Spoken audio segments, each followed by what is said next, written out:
બિહારમાં ઇન્ડિયા ગઠબંધન મૂંઝવણમાં, નામાંકન સમાપ્ત છતાં ઉમેદવારો નક્કી ન થતા ચિરાગ પાસવાનના પ્રહાર।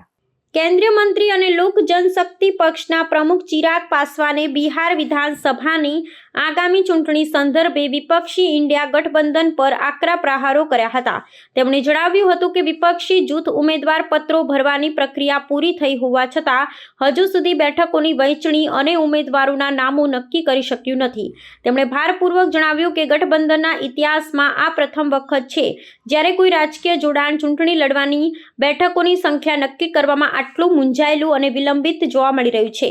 ચિરાગ પાસવાને વિપક્ષની આ સ્થિતિને ગઠબંધનના આંતરિક વિખવાદ ને અસ્પષ્ટતાનું પરિણામ ગણાવ્યું હતું। તેમણે દાવો કર્યો હતો કે એક તરફ રાષ્ટ્રીય લોકતાંત્રિક ગઠબંધન બેઠકોની વહેંચણીનું સમાધાન કરી ને ઐતિહાસિક વિજય તરફ આગળ વધી રહ્યું છે, ત્યારે બીજી તરફ રાષ્ટ્રીય જનતા દળ ને કોંગ્રેસ સહિતના પક્ષો ધરાવતું વિપક્ષી ગઠબંધન ઉમેદવારોના નામ સુદ્ધા અંતિમ સ્વરૂપ આપી શક્યું નથી। તેમના મતે આ મૂંઝવણ દર્શાવે છે કે વિપક્ષી જૂથ રાજ્યોમાં લોકોનો વિશ્વાસ ગુમાવી ચૂક્યું છે, જેનો સીધો ફાયદો એનડીએને મળશે। કેન્દ્રીય મંત્રીએ વિશ્વાસ વ્યક્ત કર્યો હતો કે બિહારની જનતા સ્થિરતા અને વિકાસને મહત્વ આપી એનડીએને આ ચૂંટણીમાં પ્રચંડ બહુમતી અપાવશે।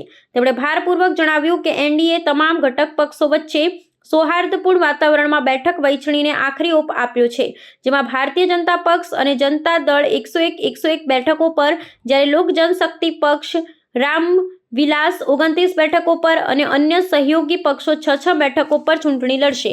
તેમણે વિપક્ષની અનિચ્છતાને જનતાની નજરમાં તેમની નબળાઈ તરીકે રજૂ કરી એનડીએની संपूर्ण तैयारी અને સંકલન પર ભાર મૂક્યો હતો। देखिए, हम लोग जितना भ्रम फैलाया जा रहा था एनडीए को लेकर, और मैंने इस बात को कहा था कि एनडीए में बहुत सहजता से, बहुत एमिकेबली सारी बातों का फैसला निर्णय हो जाएगा। भले वो सीटों की संख्या की बात हो, सीटों के चयन की बात हो, प्रत्याशी तय करने की बात हो, समय रहते हर एक चीज एनडीए तमाम नेताओं, पांचों दलों के द्वारा तय कर ली गई थी।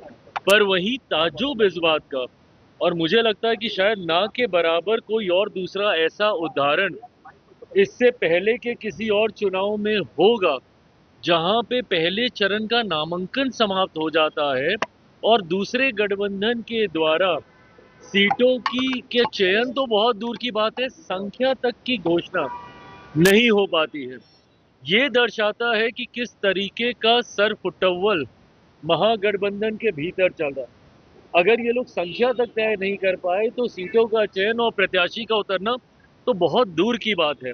आज जिस तरीके से एक सीट पे दो एक ही गठबंधन के दो घटक दलों के द्वारा नामांकन किया गया, कांग्रेस के सामने राजद के सामने कांग्रेस, इनके अलग दल के सामने लेफ्ट के सामने कांग्रेस, ये जिस तरीके से ये खिचड़ी पक रही है, ये अपने में दर्शाता है कि एक गठबंधन जो खुद इतना कंफ्यूज है वो बिहार के विकास की बात करेगा, जो अपने गठबंधन को नहीं संभाल पा रहे, जो गठबंधन में तालमेल तय नहीं कर पा रहे, वो हमारे प्रदेश को संवारने की बात करते हैं।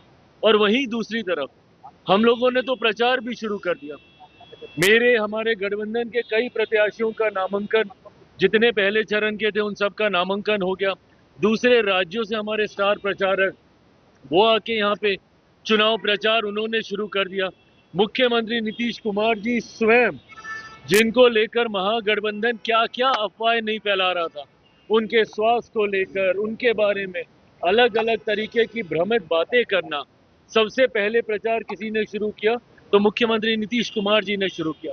केंद्रीय गृह मंत्री आदरणीय अमित शाह जी स्वयं पिछले 3 दिनों से न सिर्फ चुनावी सभाएं कर रहे हैं, बल्कि प्रचार प्रसार की क्या रूपरेखा होगी उसको भी तय करने का कार्य कर रहे हैं। तो एक तरफ हम लोग का एनडीए गठबंधन जो इतनी एकजुटता के साथ मजबूती से चुनावी रण में उतर गया, वहीं एक कंफ्यूज गठबंधन है, महागठबंधन, जिनको अभी तक यही नहीं पता है कि कौन सी सीट से उनका कौन सा प्रत्याशी उतरेगा।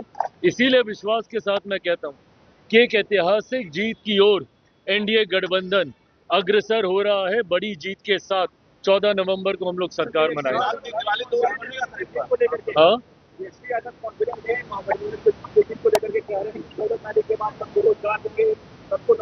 अरे प्रभु, पहले टिकट तो दे दीजिए, रोजगार नौकरी तो बाद में दीजिएगा। जो टिकट नहीं दे पा रहे हैं, जो प्रत्याशियों का चयन नहीं कर पा रहे हैं, जो गठबंधन को सवार ही नहीं पा रहे हैं, गठबंधन की रूपरेखा तय ही नहीं कर पा रहे हैं, वो बात करेंगे कि हम बिहार में विकास देंगे, रोजगार देंगे। कैसे दीजिएगा भैया, जब आपकी सोच ही इतनी कंफ्यूज है, जब आपके गठबंधन में ही इतना विवाद है। आप मुझे बताइए किस मुंह से राजद और कांग्रेस के कार्यकर्ता एक दूसरे का सामना करेंगे? एक सीट पे एक दूसरे के आमने सामने लड़ रहे हैं और दूसरी सीट पे जाके साथ मिलकर प्रचार करेंगे। ऐसा कहीं होता है क्या? और ऊपर मान लीजिए एक दिन, 2 दिन के बाद या कुछ घंटों के बाद ऊपर नेता अगर आपस में मिल भी गए, तो क्या जमीन पे जो कार्यकर्ता आपके लिए लड़ता है वो मिल पाएगा क्या? एक दिन पहले किसी दूसरे के नामांकन की तैयारी कर रहा है, एक दिन के बाद किसी दूसरे का नामांकन करेगा। तो नीचे जो खटास पैदा होती है गठबंधन में, ये यकीनन, और वैसे भी जनता भी महागठबंधन पे विश्वास नहीं करती। क्यों? क्योंकि ये लोग एक दूसरे पे खुदे विश्वास नहीं करते।